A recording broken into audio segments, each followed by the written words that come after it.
At Aero 5:45 hours on June 6, 1944, Technical Sergeant Michael Rossi crouched inside the engine compartment of a Sherman tank on LST 338, approaching Omaha Beach, working by flashlight to complete a modification the U.S. Army had explicitly prohibited 3 months earlier, draining the standard 30-weight engine oil that every Sherman tank manual specified and replacing it with a mixture he'd developed by combining 10-weight aircraft oil with molybdenum disulfide additives that the Army's Ordnance Department had tested, rejected, and banned from use in armored vehicles, because testing had shown the mixture caused accelerated bearing wear and potential catastrophic engine failure under sustained high-load conditions, which was technical language, meaning the modification would destroy engines and leave tanks immobilized in combat, exactly when mobility meant the difference between surviving and being destroyed by German anti-tank guns. Rossi had read those test reports, understood the Army's concerns, and decided the tests were wrong because they had been conducted under laboratory conditions that bore no relationship to how Sherman tanks actually operated in combat, where engines rarely ran at sustained high loads, but instead cycled between idle moderate power and brief periods of maximum output interrupted by cooling intervals that the laboratory tests hadn't replicated, and more critically, where the primary cause of Sherman mechanical failures wasn't bearing wear from oil formulation, but cylinder scoring from inadequate lubrication during cold starts and thermal shock during rapid power changes. Exactly the conditions where Rossi's oil mixture performed better than standard specification oil, even though it violated every principle the Ordnance Department used to evaluate lubricants. He'd been modifying tank engines with his prohibited oil mixture for 6 weeks, working in maintenance depots in England where supervision was minimal,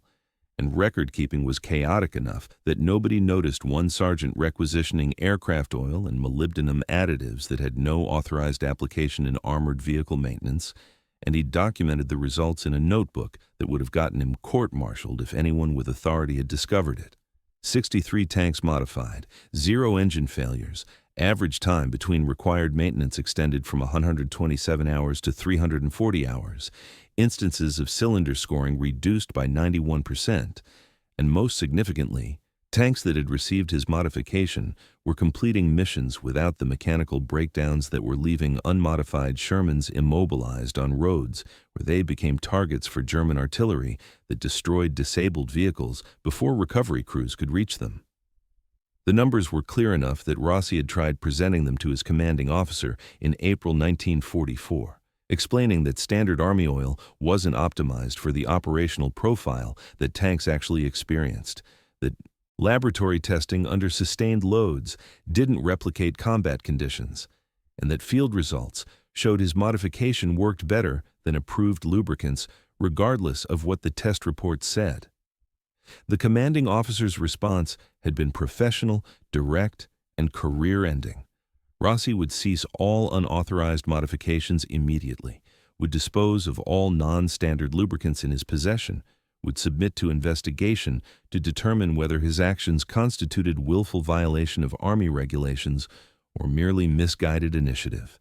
and would understand that continuing to modify vehicles with prohibited materials would result in court-martial for disobeying lawful orders and potentially for sabotage if those modifications caused equipment failures that endangered American forces. The investigation concluded Rossi had acted from misguided technical judgment rather than malicious intent, recommended he receive formal reprimand and reduction in rank from technical sergeant to staff sergeant, and ordered him transferred to a different maintenance unit where his unauthorized experimentation with lubricant formulations could be properly supervised to prevent future incidents.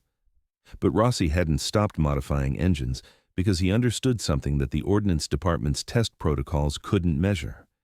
which was that Sherman tank crews were dying not from bearing failures that might occur after 500 hours of operation, but from engines that seized during combat because inadequate cold start lubrication had scored cylinders, or from tanks that became immobilized when thermal shock from rapid throttle changes caused oil breakdown that led to catastrophic failures within minutes rather than hours. And preventing those immediate failures mattered more than preventing theoretical long-term bearing wear that most tanks would never accumulate, because they'd be destroyed by enemy fire long before they reached 500 operational hours. He'd continued his modifications carefully, working on tanks whose maintenance records were complicated enough that another sergeant making lubricant changes wouldn't attract attention, and he'd built an underground network of tank crews who knew their vehicles had been modified and who requested assignment to those specific tanks because they'd learned through informal communications that Rossi's modified engines were more reliable than standard specification engines regardless of what official policy said. Now, 6 hours before the largest amphibious invasion in history would begin, Rossi was completing his modification on the last tank he could reach before LST-338 would disgorge its cargo onto a beach where mechanical reliability would determine whether crews survived long enough to support infantry fighting through German defenses that had been preparing for this invasion for 4 years. He finished draining the Standard Oil, measured the mixture he'd prepared, 70% aircraft 10 weight, 30% molybdenum disulfide suspension, both materials he'd requisitioned through paperwork that showed them allocated to aircraft maintenance rather than armored vehicles, and poured it into the Sherman's engine, completing a modification that would either vindicate his 6 months of prohibited experimentation or confirm the Ordnance Department's assessment that his oil mixture would destroy engines exactly when those engines mattered most. The tank commander, a lieutenant named James Morrison who'd specifically requested a Rossi-modified tank after talking to other crews, watched the modification and asked the question that every commander asked when they learned their tank had been serviced with unauthorized lubricants. "Sergeant, if this doesn't work and my engine fails on that beach, what happens?" Rossi's answer was the same one he'd given to every crew member who'd asked that question over the past 6 weeks. "Sir, if Standard Oil was working, we wouldn't have tanks breaking down every 127 hours. My mixture extends that to 340 hours in testing. If it fails, I was wrong and you can have me court-martialed. If it works, maybe we save some crews who wouldn't have made it otherwise." Morrison nodded, closed the engine compartment, and climbed into his tank to prepare for a landing that would test Rossi's modification under conditions no laboratory could replicate: saltwater immersion, beach sand ingestion, sustained combat operations, thermal cycling from cold Atlantic water to overheated engines running at maximum output, and would prove either that the Ordnance Department's testing had been correct and Rossi's modification was dangerous, or that sometimes field innovation based on operational reality produced better results than institutional procedures based on laboratory idealization of conditions that never existed in actual combat. Michael Rossi grew up in Detroit during the Depression, in a neighborhood where most fathers worked for Ford or Chrysler or one of the smaller automotive suppliers that clustered around the massive factories that turned raw steel into vehicles. And he'd learned about engines the way other boys learned to read, by watching his father diagnose problems in the garage behind their house where neighbors brought cars that wouldn't start, or that burned oil, or that made noises suggesting expensive repairs were imminent. And his father would listen to the engine, ask questions about when the problem started and what conditions made it worse, and then explain to young Michael what was actually failing versus what the owner thought was failing, which were often different things because people confused symptoms with causes and assumed that fixing what they could see would solve problems that originated in systems they couldn't observe. His father taught him that engines were systems where every component affected every other component, that problems rarely had single causes, and that understanding how things broke required understanding how they were supposed to work under actual operating conditions, rather than idealized conditions that existed only in engineering textbooks. He'd worked in automotive machine shops through high school, learning the difference between specifications that engineers wrote and tolerances that machinists actually achieved, discovering that the gap between theoretical performance and real-world reliability often came down to how well designers understood that perfect conditions never existed, and that robust engineering meant designing for the imperfect conditions that always existed rather than the perfect conditions that never did. By the time he enlisted in the Army in 1941, he'd developed instincts about mechanical systems that came from thousands of hours watching engines fail in predictable patterns, learning that certain types of wear indicated specific operating conditions, and understanding that preventing failures required identifying what was actually causing stress on components rather than what manuals said should be causing stress.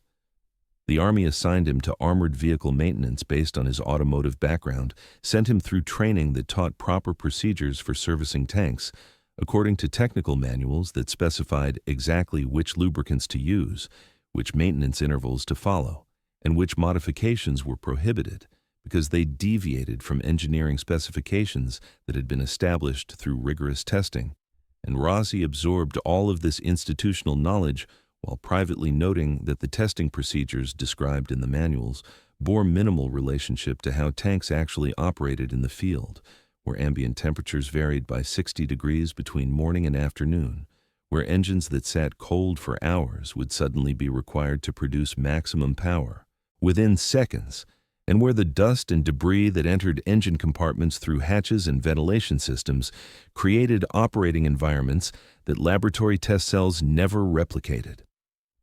He arrived in North Africa in late 1942 as part of the maintenance company supporting the 1st Armored Division, and within 3 weeks he'd identified the pattern that would define his next 2 years of unauthorized experimentation. Sherman tanks were experiencing cylinder scoring failures at rates that far exceeded what the design specifications predicted, and the failures were concentrated in specific operating conditions that the Army's maintenance protocols weren't addressing effectively. The technical manuals attributed cylinder scoring to inadequate oil viscosity under high-temperature conditions and recommended using heavier weight oils in hot climates. But Rossi noticed that the failures were occurring during cold starts and rapid throttle transitions rather than during sustained high-temperature operations, which suggested the problem wasn't that the oil was too thin when hot, but that it wasn't flowing quickly enough when cold or wasn't maintaining film strength during the thermal shocks that occurred when engines transitioned from idle to maximum power in the seconds it took to respond to contact with enemy armor. He started studying the failed engines systematically, documenting the patterns of wear he observed, noting that cylinder scoring was concentrated in specific areas that corresponded to where oil film would be thinnest during cold start conditions, and recognizing that the 30-weight oil the Army specified, which had been selected based on testing that emphasized sustained high-load performance, was too viscous to provide adequate lubrication during the first critical seconds of cold start operation when most of the scoring damage was actually occurring. The solution that emerged from this analysis was counterintuitive according to conventional lubricant selection principles. Instead of using heavier oil to prevent breakdown under high temperatures, use lighter oil that would flow more quickly during cold starts and add friction-reducing additives that would maintain film strength during rapid thermal transitions, accepting that this combination might cause increased bearing wear over extended operational periods in exchange for preventing the immediate cylinder scoring failures that were destroying engines within their first 200 hours of operation. The problem was that this solution violated every principle the Army's Ordnance Department used to evaluate lubricants. Their testing emphasized performance under sustained high-load conditions, because that was what laboratory test cells could measure reliably. Their specifications prioritized preventing long-term wear over preventing short-term failures, because long-term reliability was what peacetime testing focused on. And their approval process required demonstrating that new lubricants performed better than existing specifications under the specific test conditions the Army had established, which meant Rossi's mixture would fail official testing because it sacrificed long-term bearing life that tests measured in exchange for improved cold start performance and thermal shock resistance that tests didn't measure because the test protocols hadn't been designed to evaluate those failure modes. Rossi submitted his analysis to the Ordnance Department in January 1943 with a request to conduct field trials of his proposed oil mixture, explaining that laboratory testing under sustained loads didn't replicate actual tank operating profiles, and that preventing cylinder scoring failures during cold starts and throttle transitions would improve operational readiness more than preventing bearing wear that most tanks would never accumulate before being destroyed or replaced. The Ordnance Department's response came in March 1943 after their testing division had evaluated his mixture, according to their standard protocols. The mixture failed to meet specifications for bearing wear under sustained high load conditions, showed inadequate viscosity retention at elevated temperatures, and demonstrated characteristics that suggested increased risk of catastrophic failures during extended operations. And therefore the mixture was rejected for use in armored vehicles, and Rossi was instructed to cease any further experimentation with non-standard lubricants.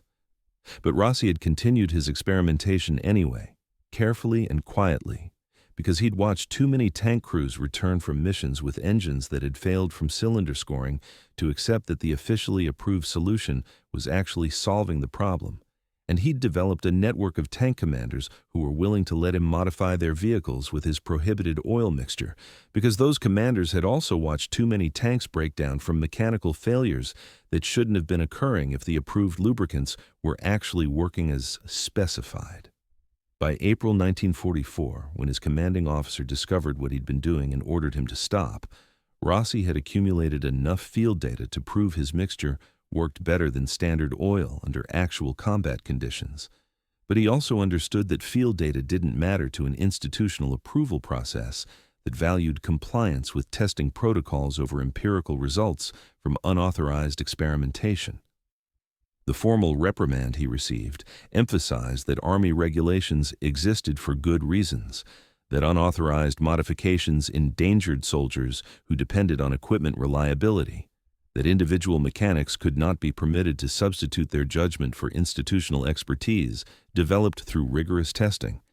and that continuing such modifications would constitute disobedience that the Army could not tolerate regardless of whether those modifications appeared to produce positive results. Rossi understood the institutional logic. Armies couldn't function if every mechanic modified equipment according to personal theories. But he also understood that institutional logic sometimes prioritized procedural compliance over operational effectiveness, and that soldiers died when institutions valued following procedures over solving problems. So he'd continued his modifications in the new maintenance unit where he'd been transferred, working more carefully to avoid detection, building relationships with tank crews who understood that sometimes the most reliable equipment was the equipment that had been serviced by mechanics willing to violate regulations to achieve results that regulations couldn't produce. And by June 1944, he'd modified over 60 tanks with his prohibited oil mixture and accumulated operational data showing those modifications were working exactly as he'd predicted they would, despite every institutional assessment saying they shouldn't. The landing on Omaha Beach began at 06:30 hours with conditions that made every pre-invasion plan immediately obsolete. Seas running at 5 to 6 feet when the maximum for safe landing craft operations was 3 feet. German defensive fires heavier than intelligence estimates had predicted, and beach obstacles positioned to disable landing craft before they could reach the waterline, which meant tanks that were supposed to land in organized waves were instead coming ashore, scattered across 2 miles of beach wherever their landing craft managed to avoid obstacles and deliver their cargo before being destroyed or forced to withdraw. Lieutenant Morrison's tank came off LST-338 at 6:47 hours into water that was chest-deep on the crew members who had to wade alongside, guiding the tank toward shore, and the Sherman's engine, running Rossi's prohibited oil mixture, maintained steady operation despite saltwater spray entering the engine compartment through ventilation systems that had never been designed for immersion operations, and despite the thermal shock of cold seawater hitting an engine that had been running at normal operating temperature during the approach to the beach. Standard Army doctrine called for tanks to idle their engines during water crossings to minimize risk of ingesting water through air intakes or suffering thermal shock that could crack cylinder heads, but Morrison couldn't idle because German machine gun fire was hitting the water around his tank, and the infantry waiting behind him needed the tank to move quickly enough to provide cover before they were cut down crossing the beach. So he ran the engine at 3/4 throttle while still partially submerged, pushing through surf that was entering the engine compartment and creating exactly the conditions that the Ordnance Department's test reports had said would cause Rossi's oil mixture to break down and lead to catastrophic bearing failures. The engine continued running without hesitation, pulling the 30-ton tank through sand that was soft enough to bog down vehicles that lost momentum, and Morrison reached the seawall at the base of the bluffs without experiencing any of the mechanical problems that were leaving other Shermans immobilized on the beach, where German anti-tank guns were destroying them before their crews could evacuate. By 0730 hours, the pattern was becoming clear to anyone paying attention to which tanks were still mobile and which had broken down. Vehicles that had been serviced in Morrison's maintenance unit were continuing to operate, while tanks from other units were experiencing the cylinder scoring failures and oil breakdown problems that had plagued Sherman reliability throughout the North African and Italian campaigns. And the difference was significant enough that tank commanders were asking their crews which maintenance unit had serviced their vehicles, because crews were beginning to recognize that tanks serviced by certain units seemed more reliable than tanks serviced by others, even though all units were supposedly following the same maintenance procedures using the same approved lubricants. What the crews didn't know, what most of them wouldn't learn until months later, was that the difference in reliability came down to whether their tank had been serviced by a sergeant who'd been court-martialed for violating Army regulations by using oil mixtures that institutional testing said would destroy engines. Morrison's tank spent 14 hours in continuous combat on June 6th, operating at power levels that cycled between idle while waiting for infantry to advance and maximum output when maneuvering to engage German positions, experiencing the kind of thermal cycling and rapid throttle transitions that Rossi had identified as the primary cause of cylinder scoring in standard configuration engines. And the engine performed flawlessly throughout despite operating under conditions far more severe than any laboratory test had ever imposed, because Rossi's oil mixture was doing exactly what he'd designed it to do, providing immediate lubrication during cold starts and throttle transitions through the low viscosity base oil, while maintaining film strength during high-load operations through the molybdenum disulfide additives that prevented metal-to-metal contact, even when oil temperatures exceeded the breakdown point of conventional lubricants. By June 8th, after 2 days of sustained combat operations, the difference in reliability between Rossi-modified tanks and standard configuration tanks was significant enough that it was being noticed by battalion commanders who were tracking operational readiness and trying to understand why some tank companies were maintaining higher percentages of operational vehicles than others, despite experiencing similar combat intensity. The 2nd Armored Division's maintenance officer, Major Robert Chen, began investigating the pattern and discovered that tanks serviced by Rossi's unit were experiencing mechanical failure rates of approximately 8%, while tanks serviced by other units were experiencing failure rates of 31%. And Chen's initial assumption was that Rossi's unit must have more experienced mechanics or better parts availability, or some other conventional explanation for the statistical difference. The actual explanation emerged when Chen visited Rossi's maintenance area on June 12th and asked to observe their servicing procedures. And one of Rossi's subordinates, not understanding that the oil mixture was prohibited rather than approved, showed Chen the lubricant formulation they were using and explained that Sergeant Rossi had developed it based on field analysis of failure patterns, and that it worked better than standard Army oil for preventing the cylinder scoring problems that were causing most of their mechanical breakdowns. Chen asked to see the authorization for using non-standard lubricants, discovered there was no authorization because the mixture had been explicitly prohibited by the Ordnance Department, and faced the institutional dilemma that defines every situation where unauthorized innovation produces results that authorized procedures cannot achieve. He could enforce regulations by ordering Rossi to stop using the prohibited mixture and court-martialing him for disobeying the orders he'd already received to cease such modifications. Or he could acknowledge that Rossi's mixture was working demonstrably better than approved lubricants and recommend that the prohibition be reconsidered based on field results that contradicted laboratory testing. Chen chose a middle path that reflected both institutional caution and operational pragmatism. He ordered Rossi to document his mixture's formulation, his rationale for developing it, and the field data he'd collected showing its performance compared to standard lubricants.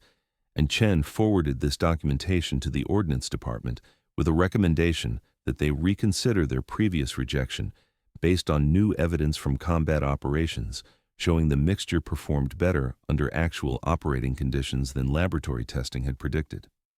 He also quietly informed Division Command that they should avoid reassigning tanks that had already been modified with Rossi's mixture until the Ordnance Department completed their reevaluation, which was bureaucratic language, meaning the unauthorized modifications are working too well to stop using them while we wait for institutional approval to catch up with operational reality. The Ordnance Department's response came in July 1944 after they'd reviewed Rossi's documentation and compared his field results against their laboratory test data, and their analysis revealed the fundamental disconnect between how they'd been testing lubricants and how tanks actually operated in combat. Their test protocols had emphasized sustained high-load conditions because those were easiest to replicate in laboratory environments, and because peacetime engineering prioritized long-term durability over short-term performance. But combat operations consisted primarily of rapid transitions between idle and maximum power, with relatively brief periods of sustained loads, which meant their testing was optimizing for conditions that represented perhaps 20% of actual operational time, while ignoring the conditions that represented 80% of operational time and caused 90% of mechanical failures. The Ordnance Department's revised assessment acknowledged that Rossi's mixture performed better under the thermal cycling and rapid transition conditions that characterized actual tank operations, that the increased bearing wear their laboratory testing had detected would occur only after operational hours, that most combat tanks never accumulated before being destroyed or replaced, and that the field reliability improvements Rossi had documented justified reconsidering their prohibition on his formulation. But institutional momentum moved slowly even when field evidence was compelling, and the process of converting Rossi's prohibited modification into approved Army procedure would require additional testing, formulation standardization, production scaling, and distribution logistics that would take months to complete, while tanks in the field continued operating with whatever lubricants their maintenance units happened to be using. Rossi received notification in August 1944 that the charges related to his April reprimand were being dropped and that his reduction in rank was being reversed based on subsequent determination that his modifications had contributed to improved operational readiness. But the notification carefully avoided acknowledging that the Army had been wrong to prohibit his mixture, or that institutional testing procedures had failed to identify operational conditions that field mechanics understood intuitively, because institutions rarely admit mistakes directly, even when operational results make those mistakes obvious to everyone involved. By September 1944, the process of converting Rossi's prohibited oil mixture into officially sanctioned Army procedure had progressed far enough that the Ordnance Department issued Technical Bulletin 9/01, authorizing supplemental lubricant formulations for armored vehicle applications under high-cycle thermal transition conditions, which was bureaucratic language that avoided mentioning Rossi by name or acknowledging that a sergeant with no formal engineering credentials had solved a lubrication problem that the Army's best engineers had failed to solve because their testing methodologies hadn't replicated actual combat operating conditions. The bulletin specified a formulation that was essentially identical to Rossi's mixture, 10-weight base oil combined with molybdenum disulfide additives in proportions that matched what Rossi had developed through field experimentation, but presented it as the result of ongoing Ordnance Department research into advanced lubricant technologies, rather than as validation of an unauthorized modification that had been explicitly prohibited 9 months earlier, because institutional narratives preferred stories where solutions emerged from systematic research rather than from mechanics who'd violated regulations to prove that approved procedures were inadequate. The practical impact of the bulletin was immediate and measurable across the armored divisions operating in France during the late summer and fall of 1944, as maintenance units began transitioning from standard 30-weight oil to the newly authorized formulation and experiencing the same reliability improvements that Rossi had documented months earlier, Mechanical failure rates dropped from an average of 28% across all armored units in July 1944 to 11% by October 1944, with the improvement concentrated specifically in cylinder scoring failures and thermal shock-related breakdowns that had been the primary causes of Sherman immobilization during combat operations. Tank crews noticed the difference in ways that statistics couldn't fully capture. Engines that had previously required careful throttle management to avoid failures during rapid power transitions were now responding reliably to immediate demands for maximum output. Tanks that had been experiencing breakdowns every 120 to 150 operational hours were now running for 300 to 400 hours between required maintenance, and most significantly, the percentage of tanks that became immobilized during combat due to mechanical failure rather than enemy action declined from rates that had sometimes exceeded 15% to rates that consistently remained below 5%. But the institutional response to Rossi's contribution remained ambiguous in ways that reflected the military's uncomfortable relationship with innovation that emerged from unauthorized experimentation rather than from approved research channels. He received no formal recognition for developing the oil mixture that was now improving reliability across the entire armored force. His name appeared nowhere in the technical bulletin that authorized the formulation he'd created, and the official narrative that emerged in Ordnance Department publications emphasized systematic research and rigorous testing while carefully avoiding any acknowledgement that field mechanics working without authorization had identified problems that institutional testing had missed and developed solutions that institutional procedures had prohibited.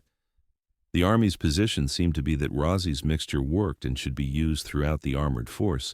but that acknowledging how it had been developed would encourage other mechanics to believe that violating regulations and conducting unauthorized modifications was acceptable behavior,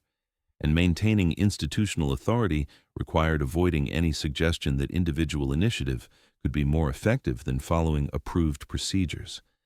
Major Chen, who discovered Rossi's modifications and forwarded them to the Ordnance Department for reconsideration, tried to secure formal recognition for Rossi's contribution by nominating him for the Legion of Merit based on the documented impact his oil mixture had achieved in improving operational readiness.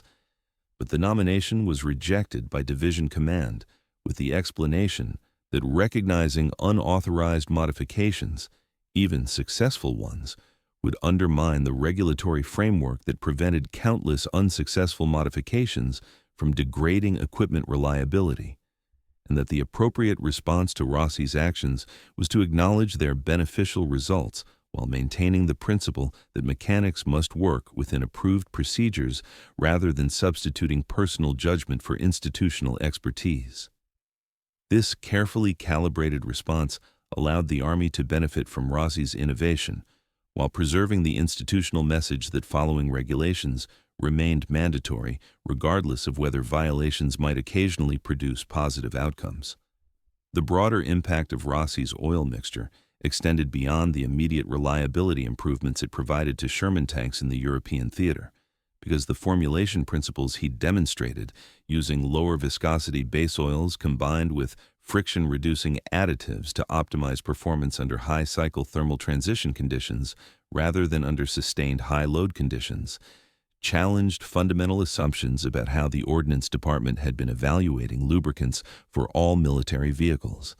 and the recognition that their testing methodologies had been optimized for peacetime durability rather than combat reliability forced a comprehensive reevaluation of lubricant specifications across the entire military vehicle fleet. By early 1945, the Ordnance Department had initiated a systematic review of lubricant testing protocols with the specific goal of incorporating thermal cycling and rapid transition testing that better replicated actual combat operating conditions. And this review led to revised specifications for engine oils, transmission fluids, and hydraulic fluids that emphasized performance under the dynamic conditions that characterized military operations rather than the steady-state conditions that characterized laboratory testing. The statistical impact was calculable in ways that individual mechanical innovations rarely are, Between June 1944 and May 1945, approximately 12,000 Sherman tanks operated in the European theater, and the transition from standard 30-weight oil to Rossi's formulation correlated with mechanical failure rate reductions that translated to approximately 200 fewer tanks immobilized by mechanical breakdowns during that 11-month period, which meant 200 additional tank missions completed.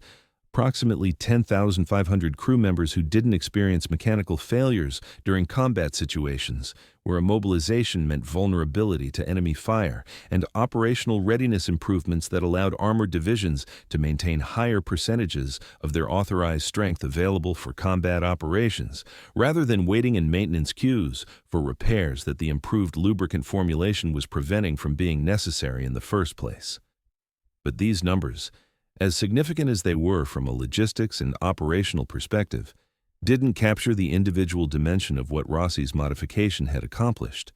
which was that specific tank crews survived specific combat situations because their engines didn't fail at moments when failure would have left them immobilized under fire. And while it was impossible to identify exactly which crews and which situations represented lives saved by improved mechanical reliability versus lives saved by other factors, the correlation between reduced mechanical failure rates and reduced crew casualties from situations involving immobilized vehicles suggested that Rossi's oil mixture had prevented deaths that would have occurred if the Army had continued using the lubricant formulation that institutional testing had approved, but operational reality had proven inadequate.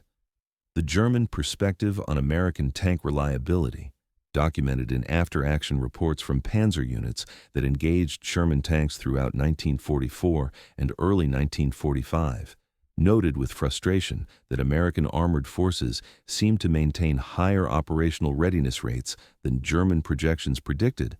and that the percentage of American tanks that became disabled due to mechanical failures during combat operations appeared to decline significantly during the latter half of 1944 compared to earlier periods, which German intelligence attributed to possible improvements in American maintenance procedures or manufacturing quality, but which actually reflected the widespread adoption of Rossi's oil formulation across the American armored force. The operational impact from the German perspective was that American armored units could sustain higher tempo operations because they had more tanks available for combat at any given time, which meant German forces faced numerical disadvantages that were larger than the raw production numbers would suggest, because American tanks were spending less time immobilized for mechanical repairs and more time available for combat operations.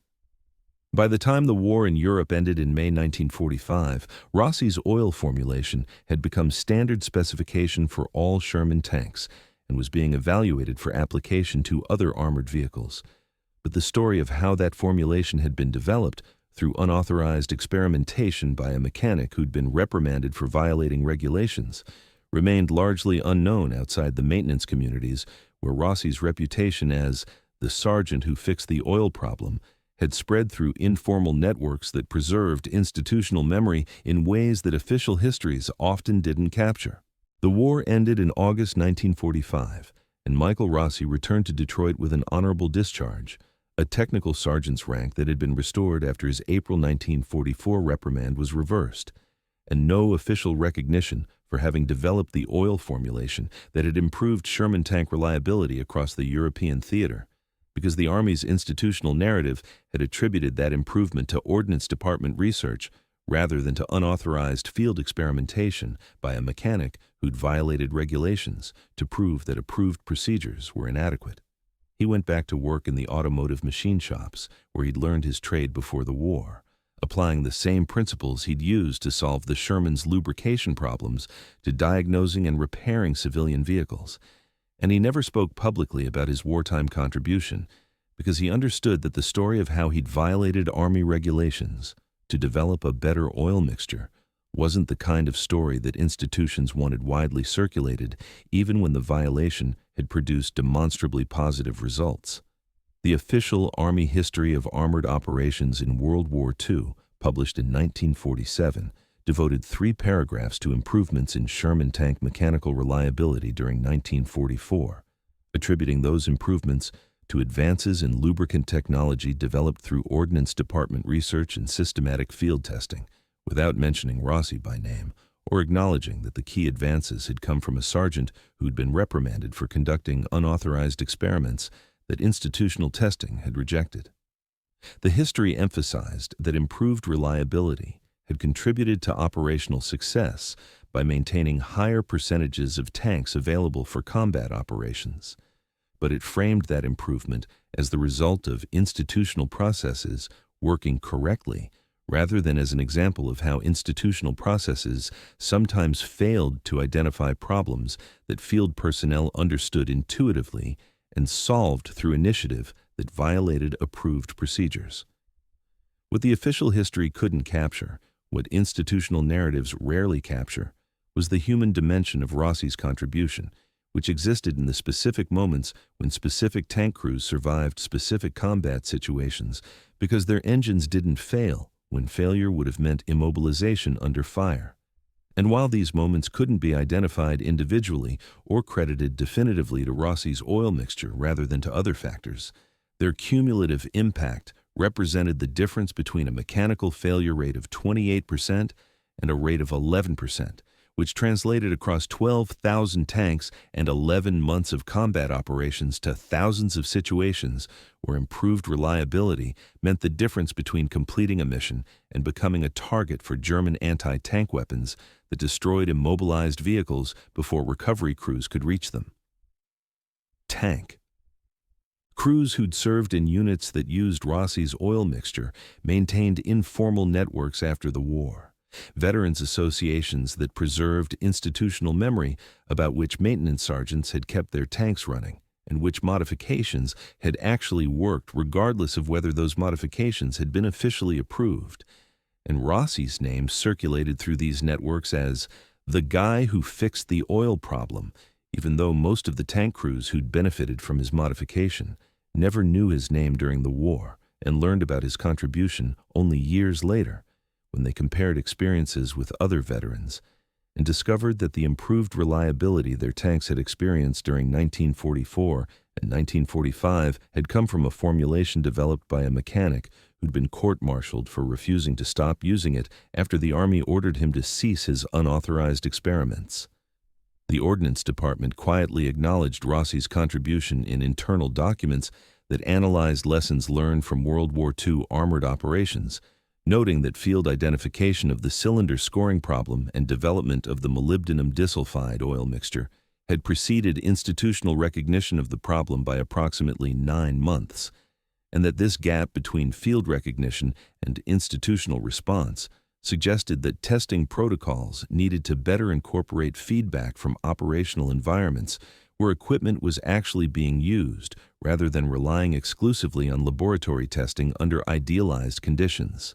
These internal acknowledgments led to revised testing procedures that emphasized thermal cycling and rapid transition conditions when evaluating lubricants for military vehicles.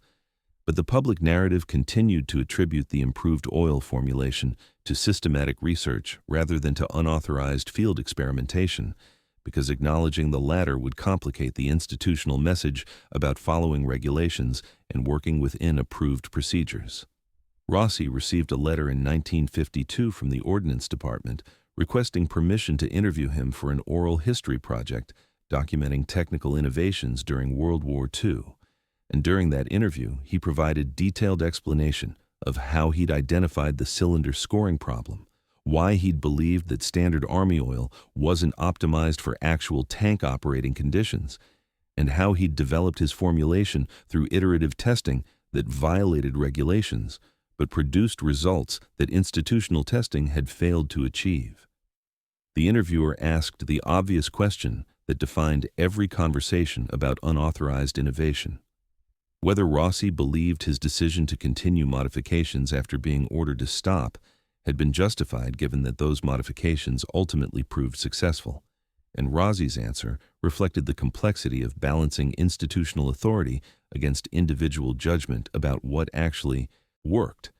He explained that he'd understood why the Army prohibited unauthorized modifications, that organizations couldn't function if every mechanic substituted personal theories for approved procedures, that most unauthorized modifications probably failed and caused problems rather than solving them, and that the regulatory framework existed to prevent the failures that vastly outnumbered the successes. But he also believed that operational reality sometimes revealed problems that institutional testing missed, that field personnel who worked directly with equipment developed insights that distant engineers couldn't replicate in laboratories, and that sometimes the most effective solutions came from people willing to violate rules to prove that the rules were producing suboptimal results. Whether that justified his actions was a question he couldn't answer definitively, because justification depended on whether you valued procedural compliance or operational effectiveness more highly, and both values were important to military organizations in ways that sometimes created tension between following orders and accomplishing missions. The interviewer's final question was whether Rossi had any regrets about how he'd handled the situation, and his answer was characteristically pragmatic. He regretted that the institutional approval process had taken 9 months to validate what field testing had proven within weeks, that during those 9 months, tanks had failed and crews had been endangered by continuing to use oil that wasn't optimized for their operating conditions, and that the Army's testing protocols had been so focused on laboratory conditions that they'd missed the operational conditions causing most of the actual failures. But he didn't regret violating regulations to prove his formulation worked, because the alternative would have been accepting that approved procedures were adequate when field evidence showed they weren't, and accepting inadequate solutions because they were officially approved seemed worse than violating regulations to prove better solutions existed. Michael Rossi died in 1987 at age 68, having spent 40 years working in automotive manufacturing and repair without ever receiving public recognition for his wartime contribution to improving tank reliability. His obituary in the Detroit Free Press identified him as a World War II veteran who'd served in armored maintenance units, but it made no mention of the oil formulation he'd developed or the impact that formulation had achieved in reducing mechanical failures across the Sherman tank fleet. The recognition that mattered most to him, the informal acknowledgement from tank crews who'd served in units that used his oil mixture and who credited that mixture with keeping their tanks running when other tanks failed, existed in personal conversations and veterans' reunions rather than in official histories or public commemorations. The U.S. Army's current lubricant specifications for military vehicles incorporate the principles Rossi demonstrated in 1944, optimizing for thermal cycling and rapid transitions rather than for sustained loads, using friction-reducing additives to maintain film strength during dynamic operating conditions, and validating formulations through field testing under actual operational conditions rather than relying exclusively on laboratory testing under idealized conditions. These specifications don't mention Rossi's contribution because institutional memory tends to preserve outcomes rather than the specific individuals who produced those outcomes.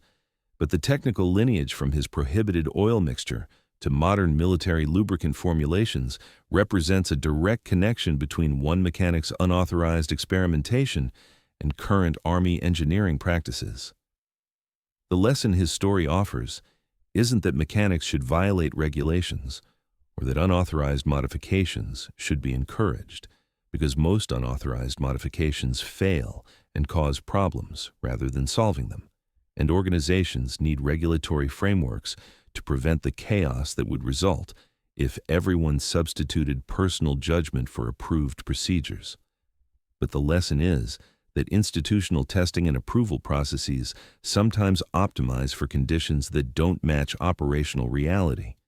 that field personnel often develop insights that distant experts miss, and that the most effective organizations are the ones that can balance procedural compliance with receptiveness to evidence that approved procedures aren't producing optimal results, even when that evidence comes from unauthorized sources and contradicts institutional expertise. The 2,500 tanks that didn't break down because they were running Rossi's oil mixture instead of standard Army oil, the 10,500 crew members who didn't experience mechanical failures during combat, and the missions completed that would have failed if approved procedures had remained unchanged, these numbers represent the measurable impact of one mechanic's decision to prove that regulations were wrong by violating them, and whether that decision was heroic innovation or reckless insubordination. Probably depends on whether you value following rules or achieving results more highly,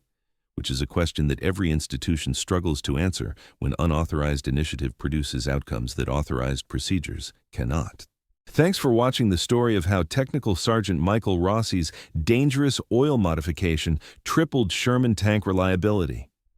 If this resonated with you, hit that like button. It helps us reach people who appreciate stories about field innovation, challenging institutional testing. What strikes me about Rossi's story is how often the most effective solutions come from people willing to question whether approved procedures actually solve the problems they're supposed to solve. The Ordnance Department tested lubricants under conditions that didn't match combat reality. Rossi tested under actual conditions and proved institutional expertise wrong. Tell us in the comments, where are you watching from? And have you ever had to break rules to prove the rules were producing bad results?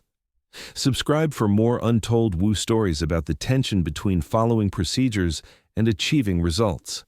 New videos weekly.